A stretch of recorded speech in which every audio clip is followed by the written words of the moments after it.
안녕하세요. 저는 얼마 전에 똥을 밟고 크게 데인 뒤에 초대박을 맞은 30대 초반의 평범한 주부예요. 똥 같은 전 남편과 이혼 후 굉장히 다른 삶을 살고 있거든요. 결혼한 지 3년 만에 이혼을 결정하게 된 사연을 글로 쓰게 되니 이상한 기분이네요. 지금의 삶에 감사한 마음으로 제 전 결혼 생활에 대한 사연을 작성해 볼게요. 저와 남편은 20대 중반에 만났어요. 당시 저는 이미 직장인 4년 차로 아버지가 보태준 돈과 제가 번 돈을 합해서 전셋집에서 살고 있었어요. 남편은 저의 알뜰한 모습에 반했다며 프로포즈를 했고 요즘 추세로는 좀 이른 나이에 결혼을 하게 됐어요. 남편은 사실 좀 무뚝뚝한 면이 있고 구두쇠 기질도 있었어요. 그래도 연애 초반에는 좀 덜했는데 결혼 후에는 점점 심해지기는 했지만 아슬아슬하게 참을 수 있는 정도였죠.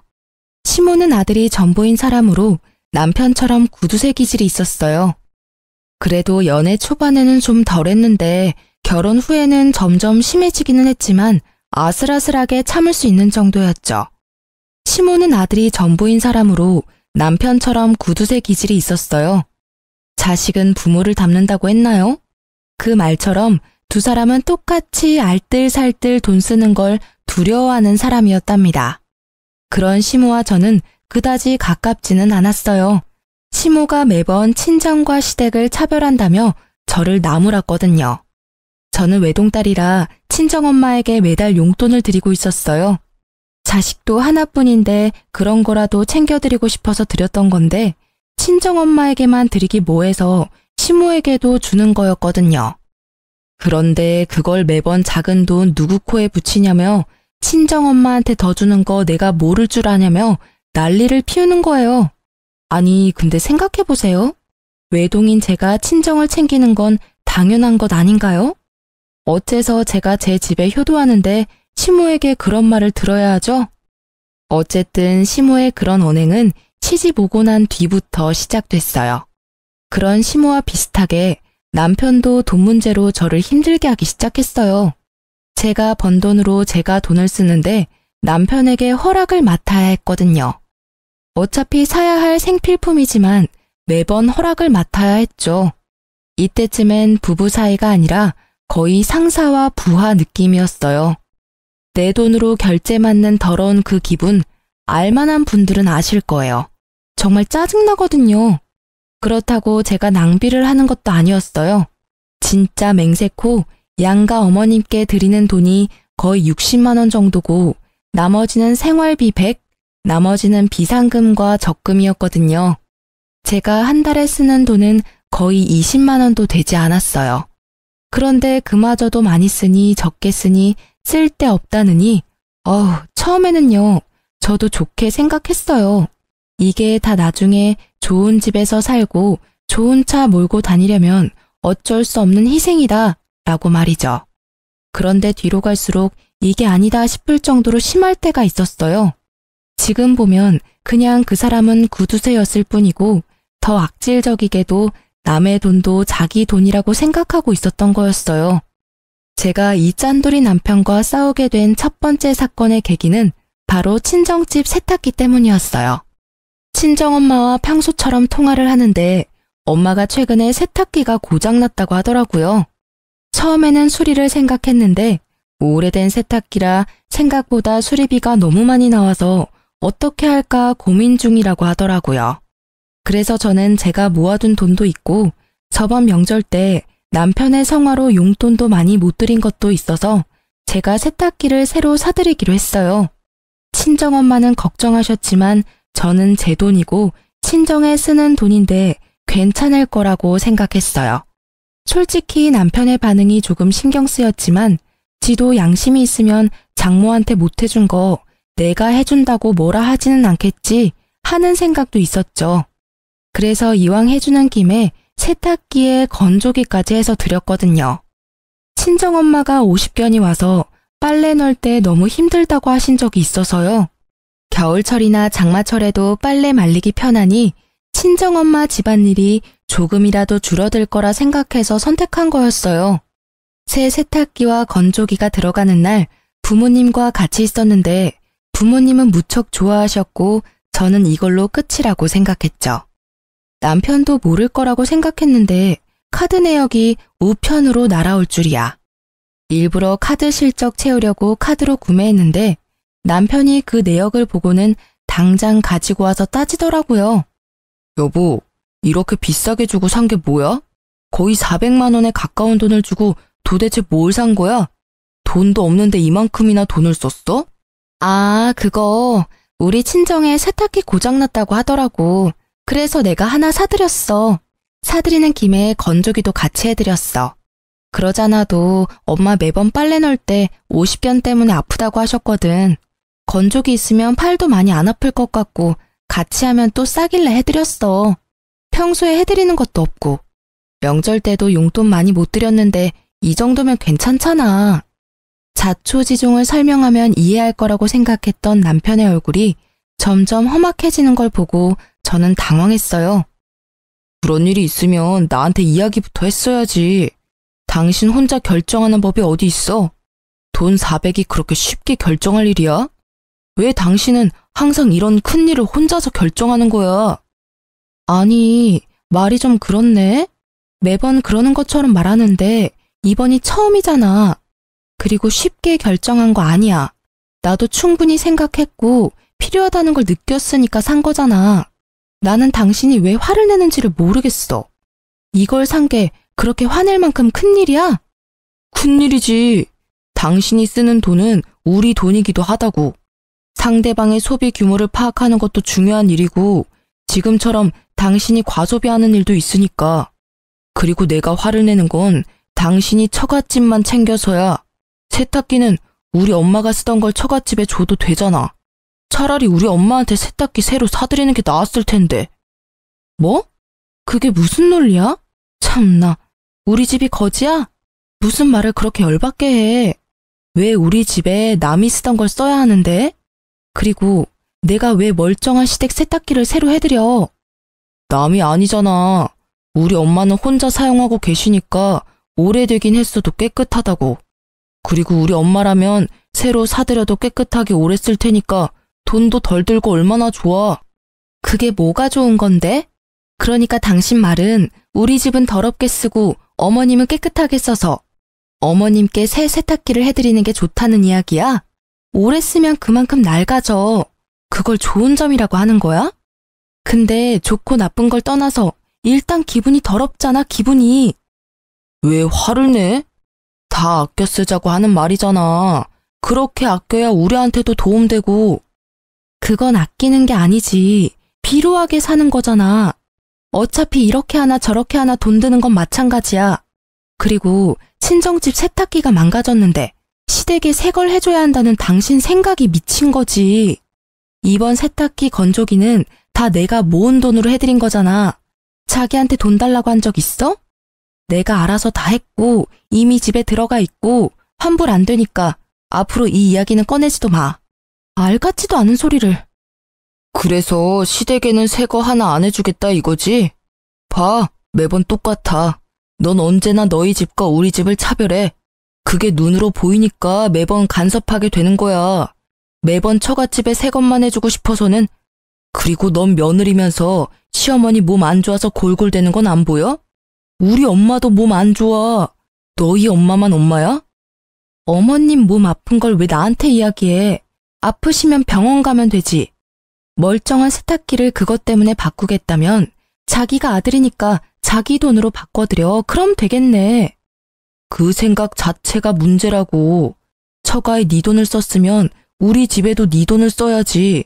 그게 진짜 차별 없이 대우하는 거 아니야? 와, 진짜 웃긴다. 그럼 양가에 돈 한 푼 안 주는 당신은 차별이 없는 거야? 그리고 차별하는 거 아니라고 분명히 이야기했어. 매번 일할 것도 없고. 이렇게 큰 금액 나간 거 이번이 처음이라고. 용돈도 양가 부모님께 똑같이 내 돈으로 드리고 있다고. 당신이 줄 것도 아닌데 왜 자꾸 나한테 뭐라고 하는데? 진짜 차별하는 게 뭔지 보여줄까? 어? 결국 반 협박이 섞인 제 말을 듣고서야 남편은 입을 꾹 다물었죠. 그렇게 사태는 마무리되는 것 같았지만 쉽게 끝나지 않더라고요. 그렇게 싸우고 며칠 뒤 시모에게서 전화가 왔어요. 네, 어머님. 어쩐 일로 전화하셨어요? 예, 우리 집 TV가 고장났는지 나오지를 않아.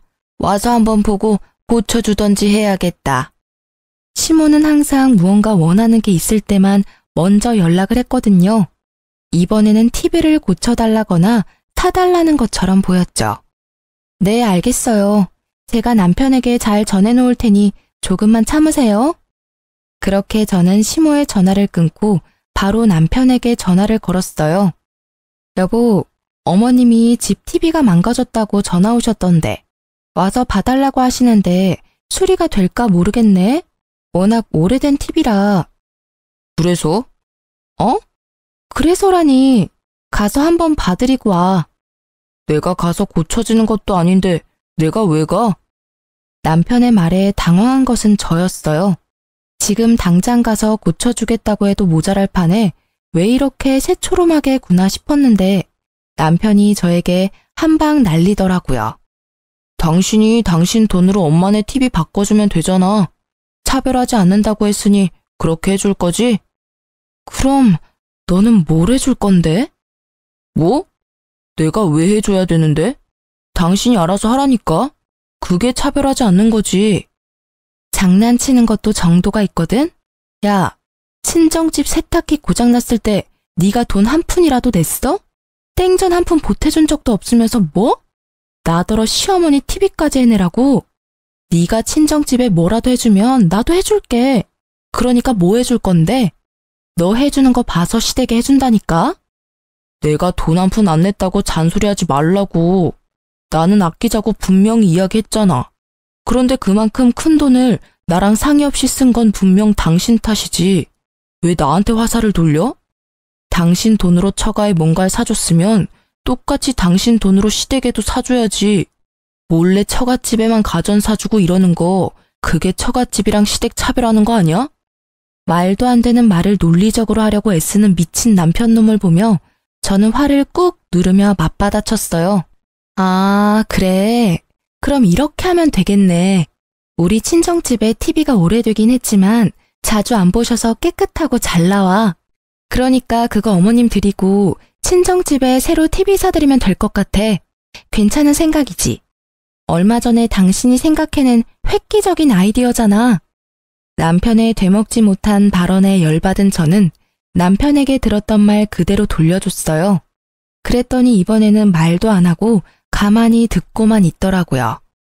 자기가 했던 이야기를 입장 바꿔 들어보니 어이없는 일이라는 걸 깨달았던 거죠. 어때, 기분이? 좋은 생각이라는 생각이 들어? 직접 당해보니까 진짜 어이없고 열받지 않아? 있지, 당신이 돈 아끼는 건 알겠는데 남의 돈으로 대리효도하는 짓은 하지 말자. 같이 살고 있는 사람 기분 나쁘게 만들 필요는 없지 않아? 결국 남편은 제 물음에 답하지 않고 시댁 TV 일은 자기가 해결하겠다고 하고 전화를 끊었어요. 저는 남편이 알아서 하겠다고 했으니 신경을 껐고요. 솔직히 전화상이 아니라 직접 보고 이야기했다면 얼굴을 한 방 날려버렸을 거라는 생각이 들 정도로 화가 났었어요. 이후에 시댁을 갔다가 깜짝 놀라 혀를 찰 수밖에 없었어요. 남편이 시댁에 사놓은 TV를 봤거든요. 그건 중고였어요. 한눈에도 오래돼 보이는 그런 누런 TV는 절대로 비싼 돈 주고 사오지는 않았을 것 같더라고요. 화면이 나오기는 하는데 예전 고장난 TV보다 연식이 더 오래된 제품이었죠. 저는 고개를 절레절레 흔들 수밖에 없었어요. 우리 집에 저걸 들이지 않은 게 다행이라는 생각을 하면서요. 그리고 시모는 그 TV를 볼 때마다 도리어 저에게 한 소리 하더라고요. 넌 생각이라는 게 있니? 어떻게 시댁 TV가 고장났는데 중고를 사줄 수가 있어? 너희 친정에는 번듯하게 새 거 비싼 걸로 넣어주고는 이러니 내가 차별한다는 말을 안 할 수가 없는 거야. 네가 하는 꼴을 봐라. 어머님, 죄송한데 저희 친정의 세탁기는 저희가 같이 모으는 생활비로 낸 게 아니라 제가 따로 모으는 돈에서 구입한 거예요. 어머님 댁의 TV는 남편이 알아서 하기로 해서 저는 잘 몰라요. 이렇게 오래된 모델을 가져온 이유가 있겠죠. 보나마나 네가 중간에서 또 바가지 긁었겠지. 그러니 아들이 나한테 이런 걸 사다 준 거 아니냐. 그리고 처갓집에 좋은 걸 해줬으면 시댁도 좋은 걸로 바꿔줘야 형평성에 맞는 거 아니니? 이 집안에 시집 와서는 여전히 친정에 마음을 두고 있으니 객식구밖에 더 되는 거 아니겠니? 자식은 부모 닮는 게지. 네가 이 모양인 걸 보면 네 부모님 교양도 눈에 훤하다 훤해. 그러니까 저한테 말씀하셔도 저는 모르는 일이고 남편이 다 알아서 한 일이에요. 그리고 저는 어머님께 따로 제 월급에서 용돈도 드리고 있는데 이런 문제는 남편이 해결하는 게 맞죠. 저한테 돈 맡겨두신 것도 아니시잖아요. 쥐꼬리만한 용돈 준다고 아주 유세를 떠는구나. 얼마나 똑똑한지 시어머니 말에 한마디도 빠짐없이 말대꾸하며 제 남편 우습게 보는 말까지 하고. 아유, 내가 며느리를 잘못 들였지 잘못 들였어. 저는 시모가 왜 저한테 이러는지 이해가 안 가더라고요. 아니, TV를 중고로 사다 준 건 남편인데 왜 저를 혼내는 거죠? 그렇지만 남편이 사준 거라고 했더니 그 뒤에 그 이야기를 더 하지는 않았어요. 그렇게 이야기가 잘 정리되나 싶었는데 그리 쉽게 되지는 않더라고요. 남편의 구두쇠 기질은 날이 갈수록 더 심해졌어요. 그리고 그만큼 저도 시달리는 일이 많았죠. 물티슈 쓰는 것부터 물 사 먹는 것까지 간섭하며 저를 낭비하는 사람처럼 몰아가더라고요.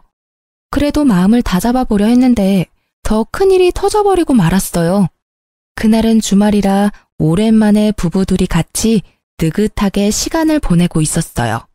평소에는 둘 중 한 명이 야근으로 늦는 일이 많아 서로 얼굴 보기가 쉽지 않거든요. 늦잠을 자고 일어나려는데 전화가 울리더라고요. 친정엄마였어요. 여보세요? 엄마, 무슨 일 있어? 목소리가 왜 이렇게 갈라졌어? 예, 어떡하니? 네 아빠 상태가 위독하대. 의사 말로는 오래 못 갈 거라고 하는데? 상태가 그렇게 많이 안 좋대? 좋은 약이라도 좀 써보라고 내가 의사쌤한테 말해볼게. 이미 그 단계는 이미 지나서 효과가 없을 거라고 말하더라. 그래도 원하면 써보긴 할 텐데 지금은 의미가 크게 없다고. 그래서 이렇게 손 놓고 기다려야 하는 거야? 좋아지기를 바라지만 아무리 봐도 상태가 안 좋아. 너도 나도 마음의 준비를 해야 한다고 선생님이. 울지 마. 지금 내가 갈게. 잠깐 기다리고 있어봐. 아니야, 됐어. 어차피 와도 너 못 들어와. 보호자 한 명만 특정 시간에 들어올 수 있대. 임종 때는 가족들 와서 봐도 된다고 하지만. 아버지도 아버지지만 엄마가 걱정돼서 그러지. 병원비도 많이 나왔을 건데. 딸, 병원비는 걱정하지 마. 네 아버지가 보험을 잘 들어놨더라고. 아, 그러고 보니 네 아버지가 오늘 사망보험금 이야기하더라. 사망보험금? 커진 제 목소리에 남편 얼굴이 저를 향했어요. 저는 남편에게 아무것도 아니라는 제스처를 취한 채 다시 친정엄마와 이야기를 나눴죠. 그래, 사망하면 수령을 어떻게 해야 하는지 잘 알아보라고 하던데. 수령인이 나로 되어 있는데 네가 가서 받을 수 있는 방법이 없는지 좀 알아봐 줄래? 법정 상속인으로 되어 있으면 너도 상속인에 해당돼서 받으러 갈 수 있지 싶은데 내 이름으로 되어 있어서 어떻게 해야 할지 모르겠구나. 그래? 그럼 내가 보험회사 전화해 볼게. 수령인이 법정 상속인이 아니라 특정 사람으로 지정되어 있을 때 가족인 다른 사람이 수령하려면 어떻게 해야 하는지 물어보면 되지? 그래, 네 아버지가 미리 알아봐 놓으래. 어지간히도 우리가 걱정되시나 보다. 아무것도 못할까 봐. 당신 몸이나 걱정해야 할 때 왜 우리 걱정을 하는지. 또 흐느끼는 친정어머니를 달래며 화장대 앞에 거울을 보고 있었는데 남편 눈빛이 묘하게 반짝이는 걸 느꼈죠. 뭔가 찝찝한 느낌이 들어서 전화를 끊고 남편에게 물었어요. 아까 전에 전화할 때 왜 그렇게 빤히 쳐다본 거야? 어? 이제 좀 있으면 장모님 생신이잖아. 안 좋은 일도 있으신데 생일이라도 좀 좋은 날 되셨으면 싶어서 선물 하나 드리려고 하는데 뭘 해드리면 좋아하실까? 갑자기 무슨 일로? 해마다 식사하고 용돈 조금 드리고 그게 일상이잖아. 선물하려고 할 때마다 경기하면서 안 된다고 한 사람이 무슨 선물은? 이번에는 좀 다르잖아. 어머님도 많이 힘드시니까 기운 차릴 만한 일도 있으셔야지. 잘 생각해봐. 어머님이 좋아하실 만한 걸로. 그럼 명품 가방이라도 드릴까? 정말로 별 생각 없이 던진 말이었어요. 남편이라면 절대로 받아들이지 않을 물건이라고 생각했거든요. 그렇지만 남편이 센 척 나오니 저도 그냥 센 척하고 싶었던 것뿐이랄까? 진짜 아무 생각 없이 던진 말이었는데 그런데 이게 무슨 일인지 갑자기 남편이 알겠다고 하더라고요. 그래, 그걸로 사드리자. 내가 봐서 사올게. 진짜로 사드릴 거야? 그래, 지금이라도 사위 노릇 해야 하지 않겠어? 힘드신데 옆에서 지탱하지 못하면 마음이라도 전달해야지. 그 말에 당황한 것은 저였어요. 이런 사람이 아닌데? 그런 걸 사볼 생각조차 하지 않는 사람인데 말이죠. 이때까지 저는 남편이 말만 그렇게 하고 사오지 않을 거라고 생각했어요. 그런데 그 바로 다음 날 남편이 진짜 가방을 사왔더라고요. 저도 아는 유명 브랜드의 고가의 명품 가방을요. 중고로 사도 몇백만 원이 넘는 이 가방을 남편이 가져오자 저는 놀랄 수밖에 없었어요. 친정엄마 생신날 그걸 떡하니 내놓으니 엄마 얼굴이 요 근래 드물게 활짝 피더라고요. 계속 힘든 일만 있었는데 좋은 일 정도는 있어야죠. 당신 이거 진짜로 사온 거야? 비싸지 않았어? 무슨 돈으로 이런 걸 산 거야? 한 1,000만 원 정도 주고 샀는데 살 때 이렇게 큰 돈 주고 물건을 사본 적이 처음이라 후덜덜 떨리더라고. 하며 남편이 너스레를 떠는 모습을 보며 저는 진심으로 남편에 대해 고마움을 느꼈어요. 그것이 고가의 가방이 아니라 하더라도 그 마음은 진심이었어요. 어머니가 힘들어하는 시기에 하나뿐인 사위와 딸이 맛있는 식사 대접에 마음을 다독여줄 따뜻한 선물을 해준다는 건 너무나 환영할 만한 일이니까요. 저는 그런 남편에게 진심을 담아 말했어요. 여보, 고마워. 엄마가 기운을 조금 차리신 것 같아서 나도 기분 좋아. 당신이 명품 가방 해준 것만큼 나도 잘할게. 뭘, 해야 할 일을 했을 뿐인데 너무 신경 쓰지 말고 장모님 잘 지탱해드려. 자주 만나 뵙고 연락도 하고 말이야. 그렇게 친정엄마 생신이 훈훈하게 끝나는가 했는데 그 다음날 시모에게서 시댁으로 오라는 연락을 받았어요. 무슨 일인가 하고 갔더니 시모가 노발대발하며 저를 잡아먹을 것처럼 노려보더라고요. 네가 네 남편을 어떻게 요리를 했길래 그런 비싼 가방에 돈을 들이도록 만들었어? 말해봐. 네가 뭐라고 시켰으니까 나한테는 생전 선물도 안 해준 명품 가방을 처갓집에다 갖다 바친 거 아니야. 차별한다 내가 말했지만 이렇게 티가 나도록 나를 무시할 줄은 몰랐구나. 알고 보니 저희 엄마 카톡 프로필이 수정된 걸 보고 시모가 개거품을 문 거죠. 사위가 선물해준 가방. 그리고 사진에는 선물 받은 가방 사진이 떡하니 있었죠. 저는 당황했어요. 사실 처음에 뭘 사줄까 하고 물었을 때 명품 가방이라고 대답한 건 저였으니까요. 솔직히 진짜 사올 줄 누가 알았겠어요. 그러니 저도 시모에게 미안한 마음이 들더라고요. 어머님, 진정하세요. 그 가방은 저희 어머니 생신 선물로 이이가 선물해준 거라. 어머님 생신 때는 제가 예쁜 걸로 사드릴게요. 생일까지 어떻게 기다리니? 그리고 너희들 진짜 이러는 거 아니다. 내가 돈 때문에 명품 가방 때문에 이러는 거 같지? 아니야. 이런 사진 보면서 남편 없는 내 신세가 서럽고 자식이며 며느리한테도 홀대받는 내 인생이 불쌍해서 아이고. 말릴수록 더 심하게 과장되게 울고불고 하는 시모를 남편은 팔을 잡고 끌고 나가려고 했어요. 어머니, 잠깐 나가서 이야기해요. 조용한 데서 이야기 좀 하자고요. 놔, 내 전연한테 직접 들어야겠어. 너를 어떻게 구워 삶았길래 제발요. 따라오세요. 결국 시모를 끌고 가다시피 한 남편은 시모와 집 밖으로 나갔어요. 저는 걱정이 됐어요. 말주변 없는 저 사람이 제대로 말을 전달할 수 있을까 하고요. 정말 작은 걱정이었지만 이때는 너무 미치겠더라고요. 말 한마디에 진짜 시모의 분노를 살 수 있으니까요. 그래서 몰래 저도 나가서 이야기를 들으려고 했는데 마침 베란다 문이 열려 있더라고요. 시댁 집이 2층이라 당장 베란다 쪽으로 나가서 몸을 기울였어요. 처음에는 소곤거리는 소리라 안 들렸는데 최대한 집중하니까 잘 들리더라고요. 장인어른이 지금 위독하신데 곧 돌아가실 것 같아요. 근데 보험을 빵빵하게 들어놓으셨는지 사망보험금이 어마어마하더라고요. 나중에 그거 타면 어머니한테 더 좋은 거 해드릴 테니까 조금만 참아요. 예? 와이프 외동딸이잖아. 장모님이 받아도 반은 와이프 몫이거든요. 그러니까 지금은 참으시라고요. 그 돈 들어올 때까지만. 그래? 아이고 잘됐네. 쓸모도 없는 며느리 이제야 쓸 일이 생겼어. 잘됐다 얘. 보험금 타면 그걸로 팔자 피는 건 순식간이야. 그 집안에서 너희 결혼할 때 해준 거 하나도 없더니 죽을 때가 되니 도움이 되는구나. 너도 이제 팔자 피는 거야. 잘됐어. 저는 제 귀를 의심했어요. 내가 들은 게 진짜 현실인가? 이건 꿈이 아닌가? 하는 생각이 들 정도였죠. 두 사람이 돌아오는 소리가 들려 저도 불이 나게 현관으로 달려나갔죠.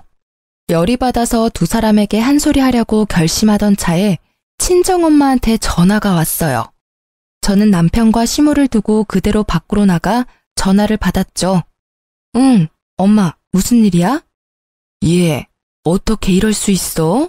사위한테 받은 가장고리가 떨어져서 수리하러 갔더니 자기네 제품이 아니라며 수리를 거부하던데 이거 설마 가짜 제품이니? 뭐? 그게 무슨 말이야?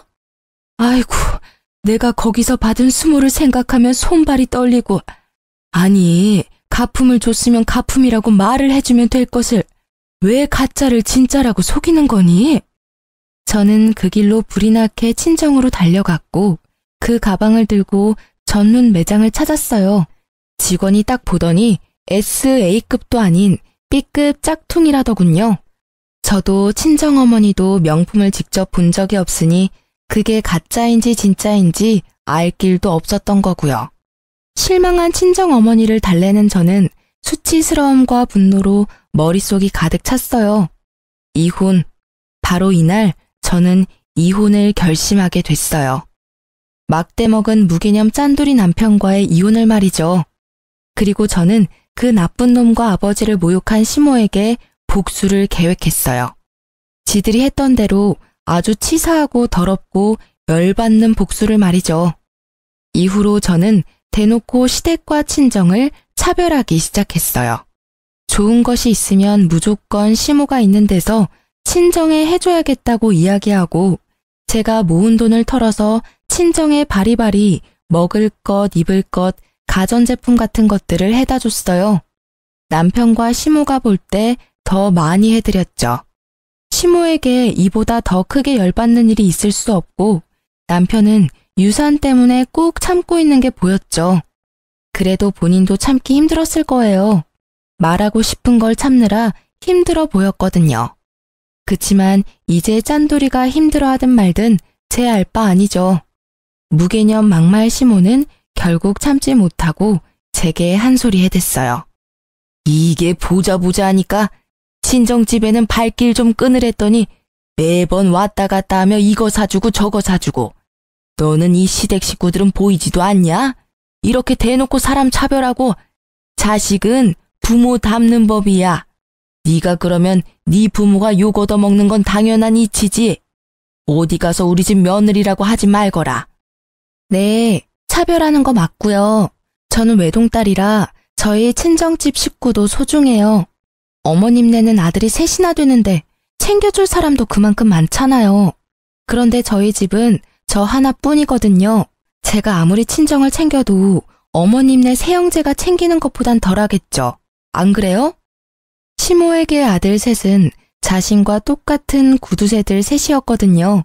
그러니 용돈도 저만 드리고 있었고 나머지 형님들은 용돈 자체도 드리지 않더라고요.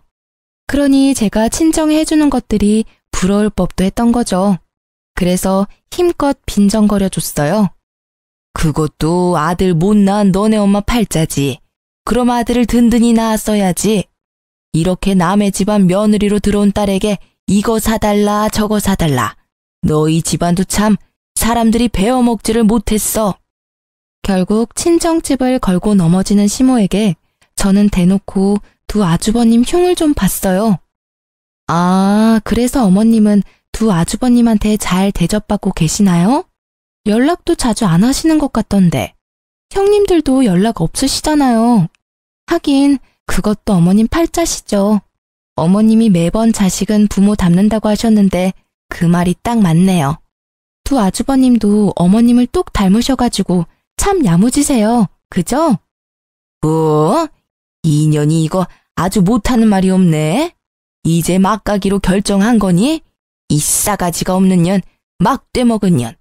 어디서 이런 벼락 맞을 년이 집안에 들어와가지고 불쌍한 친정집 챙겨주느라 시모 고생하는 건 눈에 보이지도 않지? 네 남편을 본받아. 장모 눈치 보느라 그 비싼 가방까지 해주고. 가방 이야기에 빡친 저는 웃으며 시모에게 말했어요. 저도 가방 사드릴게요. 그럼 됐죠? 그리고 며칠 뒤 시모의 생일날 저는 정말로 가방을 샀어요. 물론 짝퉁으로요. 생일날 그 가방을 받고 좋아하는 시모의 얼굴에 어찌나 기분이 좋던지 조만간 그 얼굴이 일그러질 걸 생각하며 저는 싱긋 웃었어요. 남편놈은 본인이 장모에게 해준 가방 때문에 제가 시모에게 가방을 선물해줬다고 생각하고 있더라고요. 뭐 반쯤은 맞는 말이었죠. 짝퉁 선물에는 짝퉁 선물로.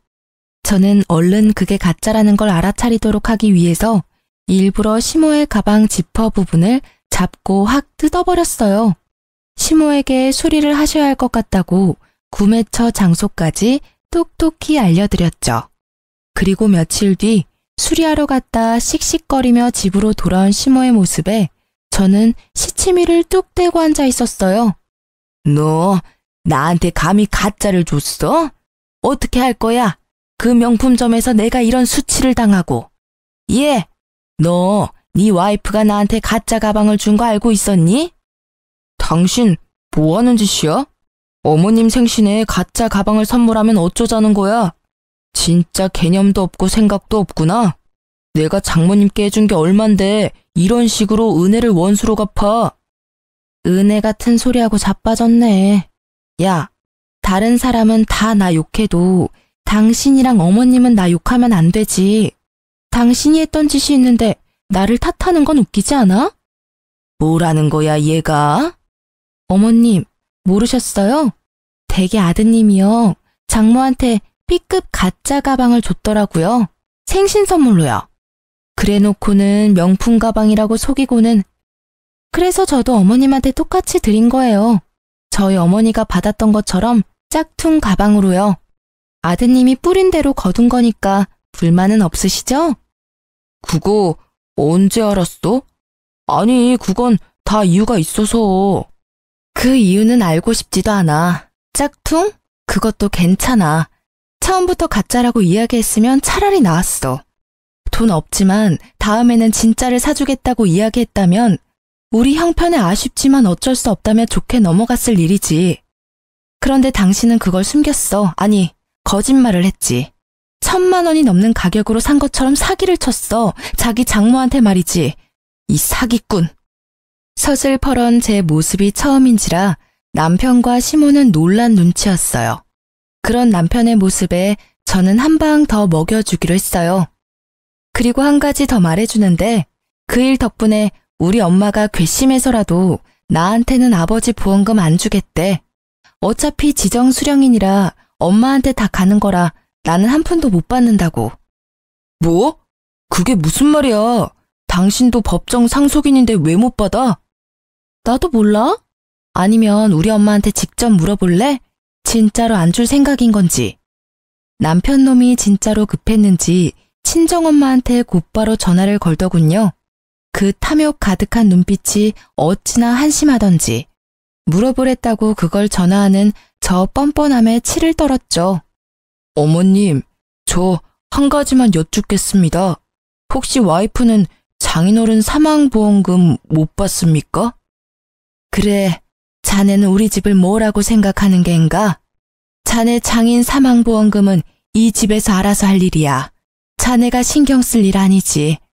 나는 지금 자네에게 크게 실망했어. 이런 무례한 전화도 그 중에 하나지. 더 이상 할 말 없으니 이제 더 이상 나한테 전화하지 말게. 미리 친정엄마와 계획해둔 거였어요.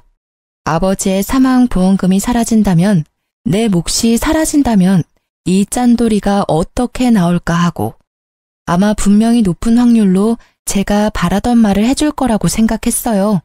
그리고 제 예상이 맞았어요. 남편의 절박하던 얼굴은 금세 뻔뻔하게 바뀌더라고요. 그 얼굴에는 미안함도 부끄러움도 없었어요. 당신이 사망보험금 못 받는다면 나랑 같이 살 필요 없어.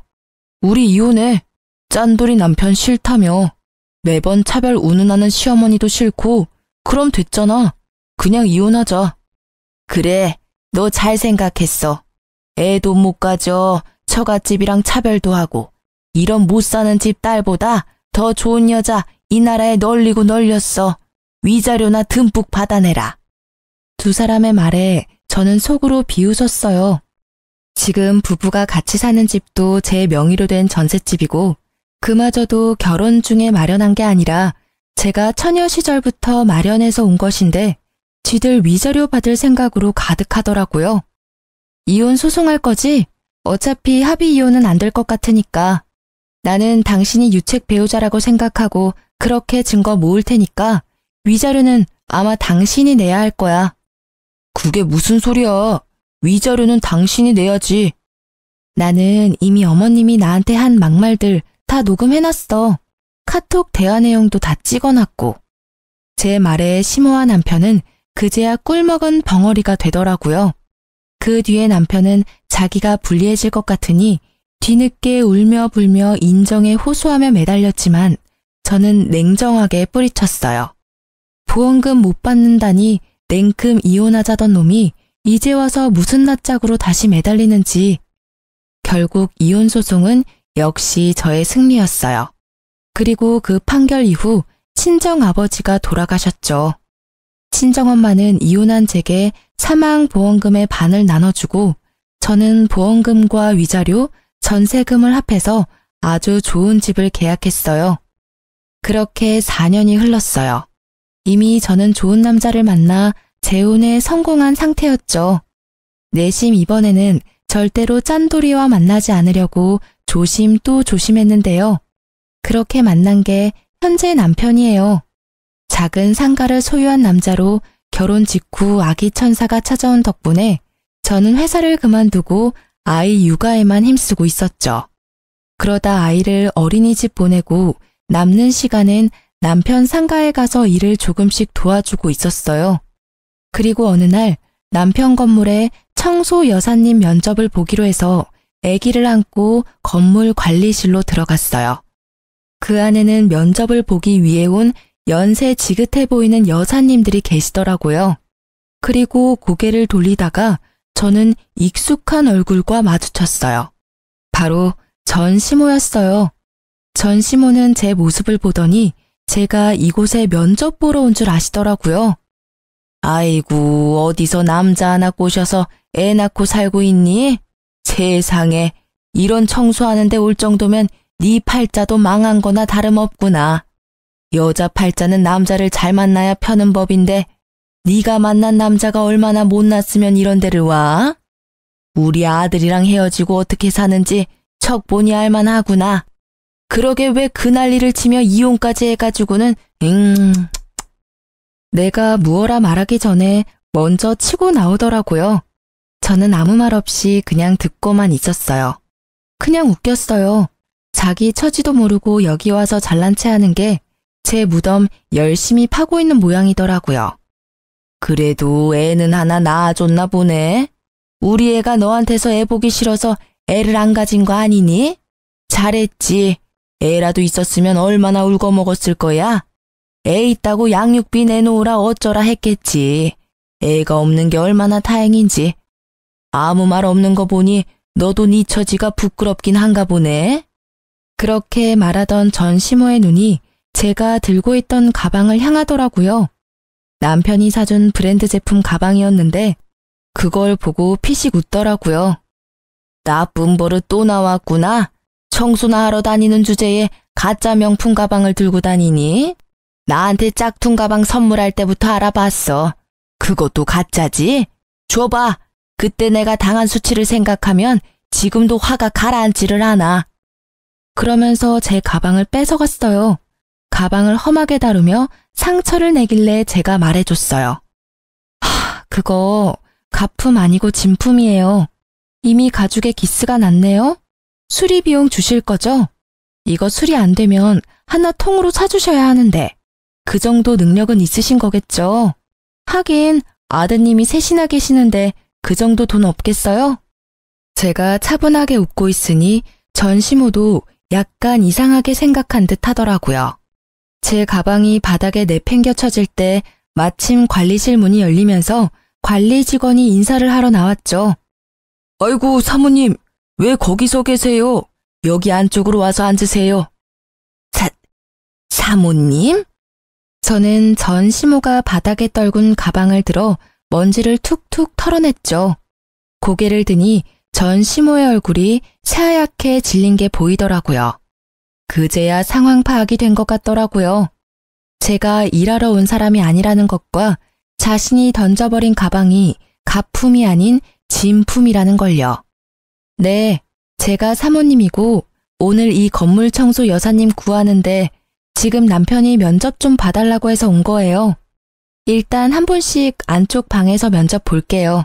저희는 연이 있으니 먼저 면접 봐드릴게요. 안으로 들어오세요. 저와 전시모가 관리인 방으로 들어갔어요. 따라오지 않을 줄 알았던 시모가 놀라서 그런지 아무 생각 없이 순순히 따라 들어오더라고요. 저희는 가족처럼 함께 일할 여사님을 구해요. 월급도 근처 분들보다 더 쳐드릴 건데 그만큼 열심히 해주셔야 되고요.